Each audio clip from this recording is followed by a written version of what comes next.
सजनी गोड़वा में जूता लेके हाथवा में छतवा कैसे चली है हथवा सजनी कैसे चली है हथवा सजनी पिया गए घर हथवा सजनी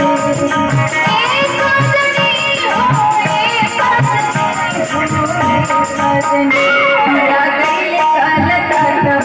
सजनी पिया गए कल हथवा सजनी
रहिया देखत बीत जाला मोरो मनवा रहिया देखत बीत जाला मोरो मनवा रहिया देखत बीत जाला मोरो मनवा सजनी पगली कहत काहे लोगवा सजनी पगली कहत काहे लोगवा सजनी पिया गए घर हथवा सजनी सजनी